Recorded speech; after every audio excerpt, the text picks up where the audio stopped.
Vamos lá, turminha? Conforme prometido, sou o professor Felipe Rabelo e eu combinei que hoje eu postaria algumas questões que eu considero bem prováveis para a prova de daqui a pouco, para a prova desse domingo, dia 10 de novembro, prova Enem de Química, beleza? Então, eu estou resgatando aqui questões de 2015, 16, 17 e 18, somente algumas questões, não é uma revisão completa, até porque é uma revisão estilo corujão, dicas de última hora, com um estilo premonição. Mas eu não vou dizer muito que é premonição, porque isso aqui é mais estudo estatístico do que vem acontecendo nas últimas provas, beleza? Eu torço para que você aproveite do início ao fim, para que você acompanhe essa revisão, para que você tire proveito de fato do que vai ser falado aqui, e para que amanhã, ao resolver a prova, você reconheça, você ouça a minha voz falando para você, os comentários que vão surgir aqui, as dicas que vão surgir aqui, e através dessas dicas você se dê bem, beleza? Vai ser uma revisão rápida,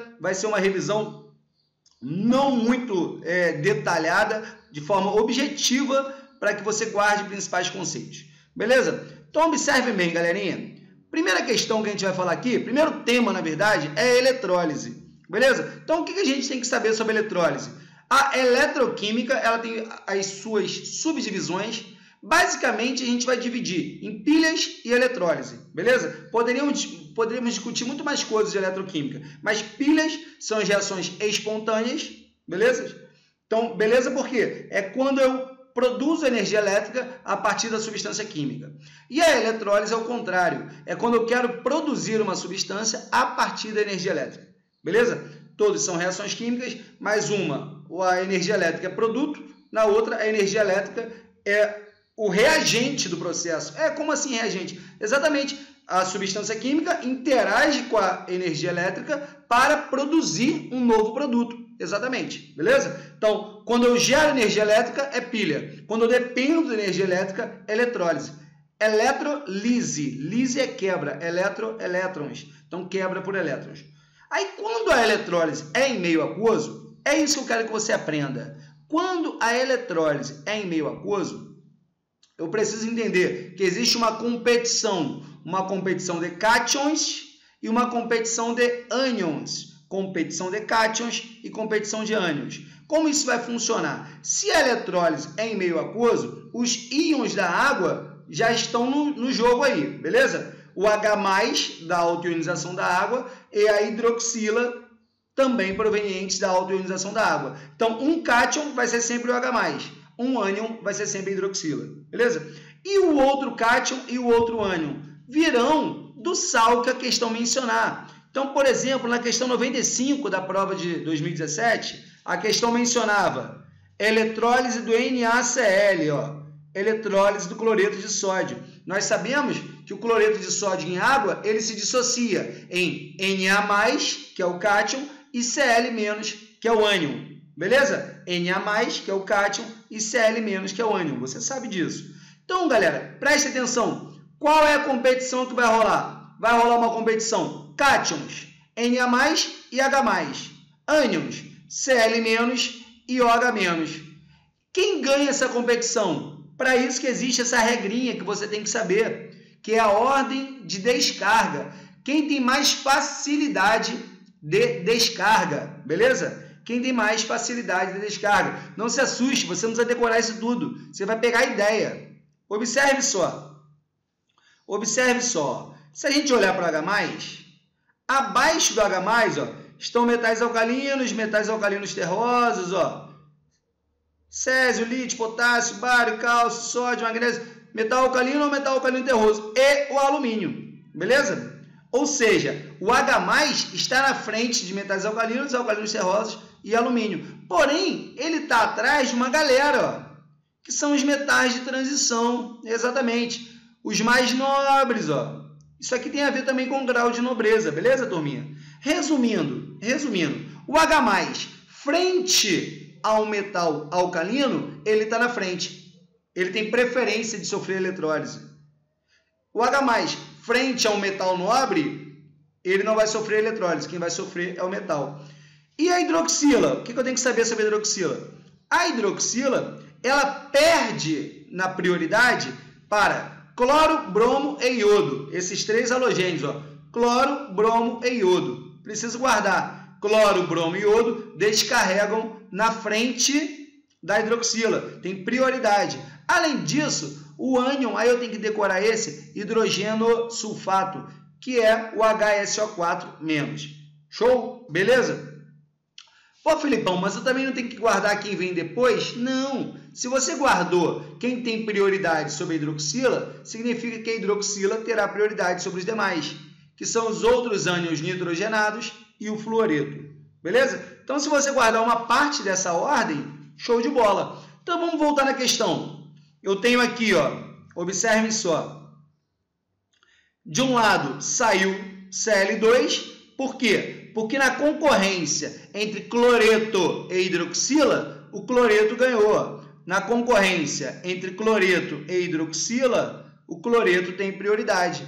E do outro lado vai ter uma concorrência entre H+, e Na+. Ó, entre H+, e Na+. Quem está acima não é H+, então é ele que vai sofrer o processo de eletrólise. Beleza? Então vamos lá, ó.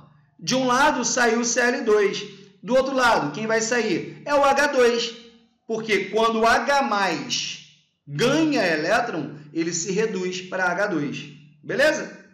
Uma dica importante nessa questão é o seguinte: ânodo, sempre oxidação, cátodo, sempre redução, independente se é pilha ou eletrólise. Vou repetir: ânodo, oxidação, cátodo, redução, independente se é pilha ou eletrólise. Vogal, vogal, consoante, consoante. O detalhe é, na eletrólise ocorre apenas a inversão de polos. Então, na pilha, o ânodo é o polo negativo. Já na eletrólise, o ânodo se torna o polo positivo. Beleza? Que é um processo forçado. Turminha, então aqui a pergunta dessa questão seria: o que vai sair aqui no produto secundário? Ou seja, qual é a outra substância que vai sofrer eletrólise? Se aqui foi o cloro, quem vai sofrer do outro lado? É o H+. É o H+, que vai ser reduzido a H2. Beleza? Lembrando que o cloro, quando sai de cloreto, Cl- para Cl2, o seu NOx ele aumenta, portanto é uma oxidação do cloro. De modo bem rápido, beleza, galera? Eletrólise em meio aquoso. Qual é o resumo disso aí? É uma competição de cátions. Cátion compete com cátion, ânion compete com ânion. Quem são os cátions competidores? Geralmente, o cátion proveniente da substância mencionada na questão com H+. O ânion proveniente da substância mencionada na questão com a hidroxila. Beleza? Interessante para a gente fechar aí para a próxima questão é que essa reação é uma reação muito interessante, porque o que sobra na solução é NaOH, beleza? Os que perdem permanecem na solução. Então, o que sobra na solução é hidróxido de sódio, o que sai em um eletrodo é gás cloro, o que sai no outro eletrodo é o gás hidrogênio. Então, uma reação a partir de cloreto de sódio e água que gera 3 produtos de interesse industrial. Beleza? Vamos adiante. Essa questãozinha, questão 114, também da prova de 2017, vai falar do biodiesel. Galerinha, o que eu quero que vocês guardem é o seguinte: em primeiro lugar, o biodiesel, ele vem sendo cobrado com alguma frequência. Por quê? Porque os biocombustíveis são assunto de interesse do Enem. A parte de química ambiental explora muito bem a ideia da substituição de combustíveis fósseis por combustíveis renováveis. Então, o ciclo dos biocombustíveis são assuntos assim muito tratados. Aí eu quero que você entenda o seguinte, ó. Eu tenho aqui uma reação química onde esta espécie química, ao reagir com 3 moléculas de metanol, se transforma nessa espécie química e produz uma molécula de um álcool com 3 hidroxilas e com 3 carbonos, que é um propanotriol, que é o famoso glicerol, que é a glicerina. Turminha, a parte interessante para a gente é que eu tenho aqui, ó, C-O-O, carbono para um lado, R1 para o outro. O que é R1? É um radical de carbono. Isto aqui, turminha, isto aqui é um éster. Dupla O, entre carbonos, éster. Dupla O entre carbonos, éster. Dupla O entre carbonos, éster. Portanto, este processo... Desculpa que eu estou doente, galerinha. Este processo em que eu tenho tanto éster como reagente, éster como produto, se chama transesterificação. Repetindo, transesterificação é a transformação de um éster em outro éster. Beleza? Isso aí. Então, o biodiesel é um processo de transesterificação, que é a transformação de um éster em outro éster. Transesterificação.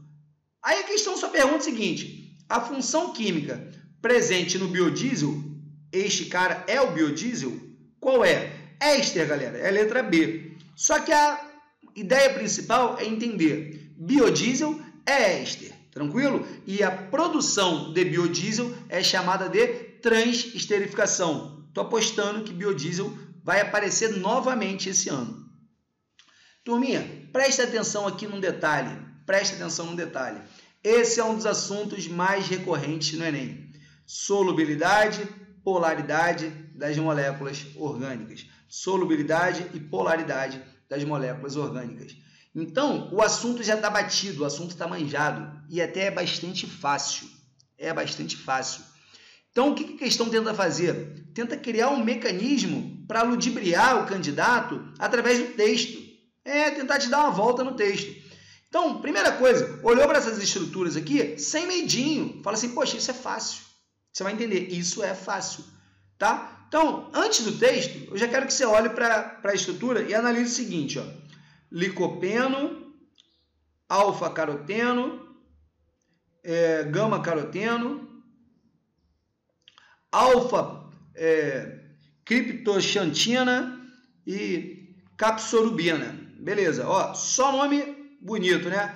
Essa questão aqui está falando o seguinte, sobre método de separação de mistura chamado de cromatografia, que envolve interação intermolecular. Beleza? Então, as interações intermoleculares, ó, tá aqui, ó, as interações intermoleculares têm a ver com o tipo de molécula. Molécula quando é apolar, dipolo induzido, interação fraquinha. Moléculas polares, dipolo-dipolo. Aí existe o caso especial da molécula polar, que são as que apresentam ligações de hidrogênio. Quando eu tenho hidrogênio ligado a flúor, oxigênio ou nitrogênio. Muito bem. Aí a questãozinha aqui vai tentar te dar uma voltinha e tal, mas vai falar o seguinte, ó, vamos no comando dela. Uma mistura de hexano, hexano, galera, hexano é um hidrocarboneto. Se hexano é hidrocarboneto, a gente tem que saber, ó, todo hidrocarboneto é apolar. Todo hidrocarboneto é apolar. Então, uma mistura de hexano foi utilizada como fase móvel na separação dos componentes de um extrato vegetal obtido a partir de pimentões. Considere que esse extrato contém essas substâncias aí que a gente está olhando. A substância presente na mistura que migra mais lentamente é o... Então, turminha, a substância que migra mais lentamente, isso vai ter uma relação com a interação. Pense bem, quem aí dessa substância vai interagir pior? Quem vai interagir menos com hexano? Quem vai interagir melhor com água? Essa é a jogada, beleza? Isso tem a ver com a polaridade das moléculas. Aí percebam só, quando eu olho para essas três aqui, turminha, observem que elas são, em termos de polaridade, idênticas.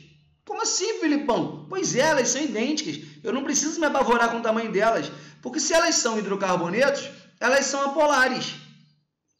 O comportamento dessas três aqui tem que ser muito parecido. A diferença entre elas aqui é mínima. Tanto que elas têm aqui, ó, nesse caso tem o mesmo nome, né? A diferença é mais de arranjo. Essa aqui tem uma cadeia, um ciclo a mais. Beleza? Aí quando a gente olha para essas do lado direito, eu tenho nesse caso aqui, ó, uma hidroxila e uma carbonila.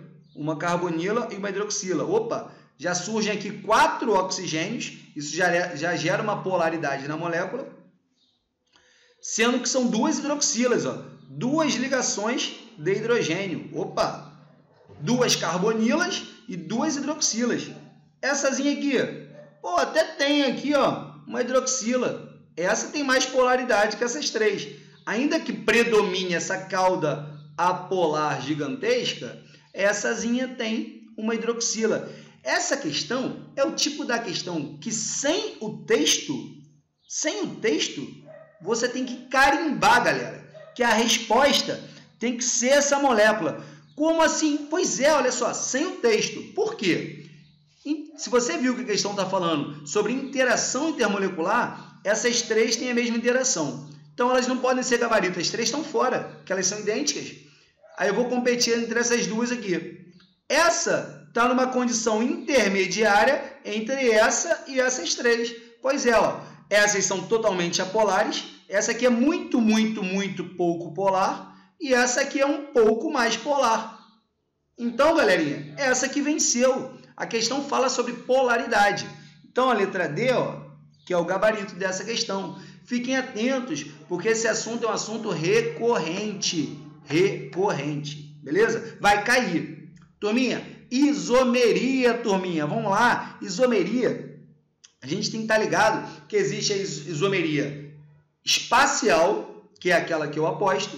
Beleza? Mas também existe a isomeria plana. Vamos falar rapidinho da isomeria espacial. A isomeria espacial pode ser de 2 tipos, geométrica ou óptica. A isomeria geométrica, basicamente, a gente vai falar da isomeria do tipo cis-trans, beleza?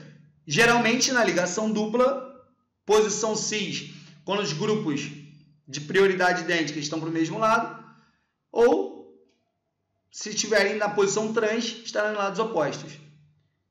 E a isomeria óptica foca no carbono quiral, que é o carbono assimétrico. É o carbono que está ligado a 4 grupos distintos.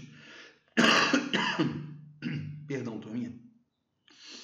Essa questão aqui, ó, pede o seguinte. Essa estrutura aqui de cima, que é o bombicol, percebam que, ó, aqui eu tenho 2 hidrogênios para cima, aqui eu tenho 2 hidrogênios para baixo. Aqui, beleza? Repetindo, aqui eu tenho 2 hidrogênios para cima e aqui eu tenho 2 hidrogênios para baixo. Como que eu sei? Na fórmula bastão, é só eu seguir o vértice. O hidrogênio vai estar na direção do encontro do vértice. Beleza? Quando isso aqui acontece, ó, a gente fala também que essa organização na forma de um barquinho, essa é a isomeria cis. Então, o bombicol, galera, apresenta isomeria do tipo cis. Se o bombicol apresenta isomeria cis, qual dessas estruturas tem esse barquinho, esse esqueminha aqui, ó, tipo do bombicol, a isomeria cis? Ao você olhar essas estruturas, você vai se ligar ao seguinte, tem que ter dupla entre carbonos, tá? A isomeria cis tem que ter dupla entre carbonos e de cada lado os grupos precisam ser diferentes. Então aqui, ó, observem só, eu tenho dupla entre carbonos, aqui para cima eu tenho hidrogênio, aqui para baixo eu tenho um grupo propil. Nessa aqui, ó, para cima eu tenho hidrogênio, para baixo eu tenho isso tudo aqui, beleza? Por isso isomeria cis. Quem vai apresentar essa característica, ó? A primeira molécula, que é do cultivo do milho, não tem nenhuma dupla entre carbonos, tem dupla, mas é com oxigênio, então está fora. A segunda, não tem nenhuma dupla entre carbonos, então está fora da cana. A do morango, olha só a pegadinha aqui, turminha, ó a pegadinha. Opa, tem uma dupla, mas olha esse cara aqui, ó. Esse grupo teria que ser diferente desse. Isso aqui é um metil, isso aqui também é um metil.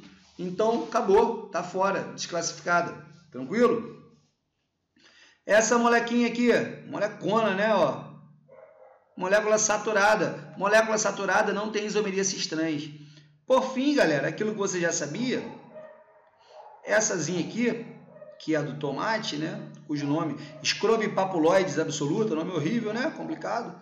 Mas, ó, mesmo esqueminha, ó. Se eu colocar um hidrogênio aqui, ó, desse lado eu vou ter um hidrogênio e um etil, desse lado um hidrogênio e esse pedação aqui. Então eu tenho cis aqui, tenho cis aqui. Ah, mas eu tenho trans aqui, não tem problema. O que ele pergunta é aqui, ó. Qual dessas estruturas apresenta a estereoisomeria apresentada pelo bombicol? Essa aqui apresenta a isomeria do tipo cis. somente ela apresenta a isomeria do tipo cis. Tranquilo? Só vou dar um destaque aqui interessante. Por exemplo, ó, este carboninho aqui, ó, tá vendo esse carbono? Ele está ligado a essezinho aqui, ó. Vamos lá. Ele está ligado a um hidrogênio que está escondido, que todo carbono faz 4 ligações, né? Então ele está ligado a um hidrogênio que está escondido e a 4 grupos diferentes, ó. 1, 2, 3, mais o hidrogênio está escondido. Isso aqui é um carbono quiral. Então, sobre o morango, poderia falar que apresenta isomeria ótica, mas não isomeria geométrica, beleza? Gabarito é letra E. Turminha, isomeria cis-trans, isomeria ótica, fique ligado. Carbono quiral, isomeria ótica. Cis-trans vai ficar de olho na dupla ligação, beleza? Cis se tiver para o mesmo lado, trans se tiver transposto. Eu considero um plano sobre a dupla se estiverem lados opostos, trans. Galerinha, vamos lá. Falamos no canal recentemente sobre sabões e detergentes e eu quero que vocês fiquem atentos porque isso cai direto, galera. Eu estou torcendo para que você não demole, você não jogue ponto fora, beleza? Então, o que a gente sabe sobre um tensoativo? A função de um tensoativo é conseguir promover a interação entre substâncias de polaridades distintas. Então, o tensoativo ele tem comportamento anfifílico, exatamente. Ele tem uma parte dele que é polar e uma parte dele que é apolar. Repetindo, o comportamento de um tensoativo é anfifílico, porque ao mesmo tempo ele é polar e ele é apolar. Então ele consegue interagir com substâncias polares e também consegue interagir com substâncias apolares, porque cada parte da sua molécula vai interagir com aquela que for semelhante. Lembrando que a regra da química de solubilidade é semelhante dissolve semelhante. Então fique ligado nisso aqui, ó. Esse esquemão aqui, ó, essa molecona, ela pode ser representada de modo simbólico por essa estrutura aqui de baixo. Então eu vou dizer que tem uma cauda de hidrocarboneto. Se é uma cauda de hidrocarboneto, eu vou chamar isso de cauda apolar, exatamente, uma cauda de hidrocarboneto, que eu vou chamar de cauda apolar, e uma cabeça polar, porque nessa cabeça aqui, ó, eu tenho 2 oxigênios que são puxadores de elétrons. Beleza, turminha? Tranquilo? Então, observem bem. A cabeça, que é uma parte polar, interage bem com água. Então, vou falar que tem uma cabeça hidrofílica. Show? Uma cabeça polar, portanto, hidrofílica. E a cauda é hidrofóbica. A cauda é apolar, corre da água, foge da água. Aí, olha que interessante, questãozinha bonitinha, inteligente. Pergunta o seguinte: ao adicionar esse tensoativo sobre a água, suas moléculas formam um arranjo ordenado de qual maneira? Turminha, como que isso aí funciona? Também gravamos aula sobre isso, explicamos até sobre as micelas, não vamos falar sobre isso agora. Eu só quero que vocês guardem o seguinte: a cauda hidrofóbica tem fobia, tem medo de água. Então tem aversão, vai correr da água. Se vai correr da água, vai se esconder da água. Então vamos primeiro descartar o que não faz sentido, ó. A letra A, ó, a cauda está mergulhada na água, está fora. Na B também, ó. Na letra D, olha a cauda lá embaixo. E na letra E também, a questão assim, não deu nem chance para a gente, né? Aqui não, perdão, ó. Aqui na letra B não está mergulhado, o nível da água está aqui. Só que, ó, olha só, quem deveria estar interagindo com a água não é a cauda polar, e sim a cabeça polar. Olha que bonitinho, não é? A cabeça polar que deveria interagir com a água. E a letra C, que vai ser o nosso gabarito, vê se não fica tudo perfeito. Água, nível da água. Água é um composto polar, apresenta ligações de hidrogênio, beleza? Uma diferença de eletronegatividade considerável, expressiva entre o hidrogênio e o oxigênio. Aí a água, que é um composto polar, vai interagir bem com a cabeça polar. E a cauda apolar vai se esconder, vai fugir. Por isso, a letra C é o gabarito. Fique atento, isso cai direto, beleza? Isso cai direto. Vamos lá, turminha. Questão 59. Gente, para você entender reação orgânica, para você entender isomeria, para você avançar até para biomoléculas, tem que ter a base da química orgânica, que é o reconhecimento das funções orgânicas oxigenadas e nitrogenadas. Então, esse mapinha conceitual aqui, ó, não é para te ensinar a função orgânica a essa hora. Você já sabe função orgânica, tudo isso você já sabe. É só aquele esquema para acordar, beleza? Ó, vamos despertar isso aí, galerinha. Vamos despertar. Então, a dica que eu costumo falar com meus alunos é o seguinte: guardem por grupos funcionais. Por exemplo, ó, a hidroxila. Hidroxila, ela caracteriza o álcool, quando está ligado a um carbono saturado. Ela caracteriza um enol, quando está ligado a um carbono, que faz ligação dupla. Ó, eno, não lembra o seno? Que faz ligação dupla. E também caracteriza o fenol. Por quê? Quando a hidroxila está ligada direto no benzeno, é uma função orgânica. O fenol, ao mesmo tempo, ele é uma molécula e uma função. Beleza? É o hidroxibenzeno. Mas que a gente chama ele de fenol, é nome oficial. Beleza? Então, a hidroxila caracteriza álcool, enol e fenol. Show? Beleza. Tudo ol. Álcool, enol, fenol. Hidroxila, ol. Gente, a carbonila, que é o C-O, identifica o aldeído e a cetona. O aldeído e a cetona. Aí a graça é a seguinte: como é que eu vou diferenciar aldeído de cetona? Ó, se a carbonila estiver no final, aldeído. Se a carbonila estiver no final, aldeído. Se não, se for um carbono secundário, ou seja, se a carbonila estiver entre carbonos, cetona. Show? Belezinha?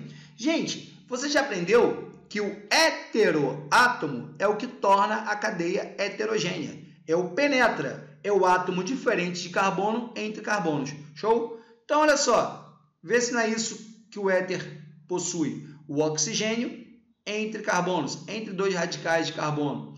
Então, quando o oxigênio for o penetra, a princípio, isso é um éter. Quando o oxigênio for o heteroátomo. Aí, turminha, vamos lá, para a gente organizar aqui as principais oxigenadas. Temos outras, mas as principais são essas. Faltou falar desse cara aqui, ó. Esse cara aqui vai pilotar 3 grupos. Esse aqui, ó, o ácido carboxílico.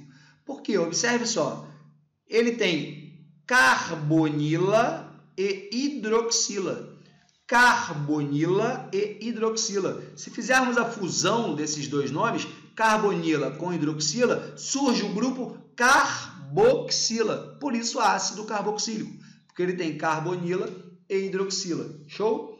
Beleza. Então, ácido carboxílico, o mesmo carbono, é carbonila e tem uma hidroxila pendurada nele. Se esse hidrogênio aqui, ó, esse hidrogênio for substituído por um metal, vira um sal orgânico. Olha que moleza. Aprendi o ácido. Se eu aprendi o ácido, eu sei o sal. Basta trocar esse hidrogênio por um sódio, por exemplo. Se eu aprendi o ácido, eu sei o éster. Como assim, Filipão? Pois é, ó. Eu aprendi que o ácido é C-O-OH. Se eu trocar esse hidrogênio aqui por outro radical de carbono, vira um éster. Simples assim. Beleza? Isso rapidinho, né, galera? Isso rapidinho. Vamos lá agora. Gente, amina, amida, nitrocompostos e nitrilas. Galera, nitrila é o cianeto, é o C-tripla-N, C-tripla-N, nitrila. Tranquilo? O grupo nitro é o grupo NO2, ele é famosão na química. Os nitrocompostos são os compostos que tiveram adição de NO2. E amina e amida, galera, você vai chamar de amida, amida, com D de dado, quando tiver essa jogada aqui, ó, o nitrogênio grudado diretão na carbonila. Não basta ter nitrogênio de um lado e a carbonila lá do outro lado. Eles têm que estar juntos. Nitrogênio ligado à carbonila, nitrogênio ligado à carbonila, amida. Show de bola? Gente, amina e amida, tem uma dica aí prática, meio chula, mas ajuda, né, galera? Nessa altura dos acontecimentos, beleza? Então aceite com carinho essa dica. Você pensa assim, ó, as minas não tem bola, beleza? Ó, as minas não tem bola.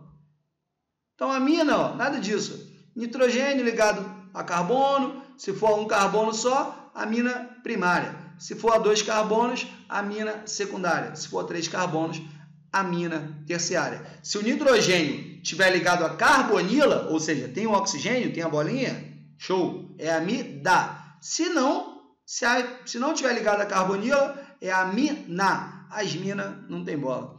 Vamos lá, turminha. Muito simples essa questão. Fala que o composto A indica um feromônio de trilha e o composto B um feromônio de alarme. Composto A de trilha e composto B de alarme. Olha aqui, turminha. Carbono ligado a 2 hidrogênios e ligado a hidroxila. Esse carbono está ligado a esse carbono, a 2 hidrogênios e a hidroxila. Portanto, esse carbono está fazendo 4 ligações distintas. Ele é um carbono saturado. Quando a hidroxila se liga a um carbono saturado, a função é álcool. Olhei hidroxila, eu só posso pensar, ó, ou é álcool, ou é enol, ou é fenol. São as minhas principais funções, beleza? Atento, lógico, à questão do ácido carboxílico. Aí eu já poderia desprezar, por exemplo, algumas funções ali, tipo aldeído, porque teria que ter dupla ligação, o ácido carboxílico na letra A, porque o ácido carboxílico dependeria de 2 oxigênios. Por eliminação, você também vai matando. O composto B, galera, olha só, COO. Opa, COO eu já sei, ó. COO é o C dupla O. Depende do que vem depois. Se depois vem hidrogênio, é ácido. Se depois vem metal, é sal. Se depois vem carbono, é éster. Ó, vamos lá. CH3COO. Opa, veio carbono. Então é éster. Portanto, isso é um álcool, isso é um éster. Pô, mas tá brincando, Filipão. Isso aqui é questão do Enem. Isso é uma questão do Enem. Simples assim. Que você não pode errar. Lembrando que o seu maior prejuízo na prova do Enem é errar questão fácil. Beleza? Teoria de resposta é o item. Você não pode errar questões fáceis. E aí, turminha?Essazinha aqui vai ser a última que a gente vai falar nessa nossa revisão relâmpago, que é o seguinte, muito comum aparecer uma questãozinha falando sobre um solo que está com problema de acidez, ou por conta da chuva ácida, ou por conta de alguma ação do homem, ou por conta, que foi nesse caso aqui, dos alumínios, dos íons alumínio que tornam o solo inadequado, tornam um solo tóxico, beleza? Muito bem. Aí a questão diz o seguinte, o que pode ser feito para reduzir esse problema da acidez do solo? Aí, muito bem. Resumindo, galerinha, o cara vai falar que o solo está ácido e você vai pensar, lógico que eu sei o que é para fazer. Se o solo está ácido, basta adicionar uma base. Show? Isso cai todo ano. Só que nunca tem uma base, sabe? Aquela base formal, aquela base que você conhece, aquela que termina com a hidroxila, sabe? OH, NaOH, CaOH2. Essa não vai aparecer. Por quê? O que ele vai querer que você entenda das funções inorgânicas? Você vai querer que você entenda sobre sais e óxidos de caráter ácido e de caráter básico, beleza? Então guarde essa ideia. Você vai ter que reconhecer os sais e os óxidos de caráter ácido e de caráter básico. Aí eu já vou te dar a dica. Foque naqueles que o Enem pergunta direto, beleza? Então, você tem que saber que as bases de metais alcalinos são bases fortes. As bases de metais alcalinos terrosos, com exceção dos dois primeiros, berílio e magnésio, também são bases fortes.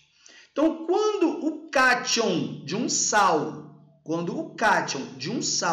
ou o cátion de um óxido for um desses caras, um dos metais alcalinos ou um dos metais alcalinos terrosos a partir do cálcio, aquele cara ali é um candidato a ter caráter básico. Beleza? Mas vai depender de quem? Vai depender do ânion, exatamente. Porque se o ânion for proveniente de um ácido fraco, aí você confirmou. Esse composto tem caráter básico. Beleza?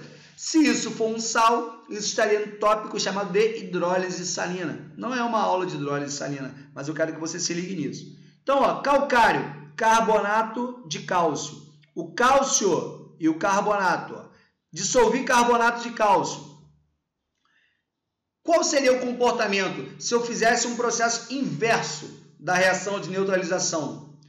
A reação de neutralização é ácido mais base, sal e água. Se eu pensasse assim, sal mais água, quais seriam os ácidos, o ácido e a base formados? Aqui o ácido formado seria o ácido carbônico, H2CO3, ácido fraco, e a base formada, hidróxido de cálcio. Opa, hidróxido de cálcio, base forte. Portanto, o carbonato de cálcio é um composto de caráter básico. A barrilha, que é o carbonato de sódio, é um composto de caráter básico. Aparece direto. Beleza, galerinha? Por outro lado, mas e a parte de ácidos, Filipão? É comum também falar sobre gases de enxofre, os óxidos de enxofre, SO2, SO3, gases de nitrogênio, beleza? O gás carbônico, CO2. Esses gases, a tendência deles ao reagirem com água é formar ácidos. Então, são óxidos ácidos. Então, pega essa dica. Você tem que entender que o sal, se ele for proveniente de ácido forte e base fraca, ele é um sal de caráter ácido. Se ele for proveniente de base forte e ácido fraco, ele é um sal de caráter básico. Mas pode isso? Claro que pode. Pode, e o Enem cobra todos os anos. Tá bom? Fique atento a isso aí. Então, galera, esse foi o objetivo. Bater um papo sobre assuntos recorrentes. Sobre assuntos que eu acredito que vão aparecer daqui a pouquinho na prova de vocês. Tá bom? Por favor, se inscrevam nesse canal, façam seus comentários aí, critiquem, elogiem. Fale alguma coisa, galera. Eu preciso saber o que vocês estão achando. Tá legal? Foi uma aula rápida, não foi uma aula aqui super preparada. Para quem tem um pouquinho mais de intimidade e teve mais contato comigo essa semana, provavelmente ficou sabendo que eu estive doente. Eu ainda estou doente, estou me recuperando. Então, essa aula está na raça, ó, estou com febre, estou suando. Mas rolou, a aula aconteceu. E é para ajudar vocês. É um prazer tê-los aqui. É um prazer que vocês tenham assistido essa aula até agora. E vamos com tudo, galera. Vamos com força, que o Enem é uma grande etapa da nossa vida. O Enem ele muda o rumo da nossa história. Beleza? Não é a única chance, temos Enem aí todos os anos, mas esse é o seu ano e eu acredito que você vai arrebentar. Parabéns, obrigado por ter vindo aqui comigo e vamos que vamos. Tamo junto. Beleza? Mandem notícias. Grande beijo, boa sorte, boa prova e vamos com tudo.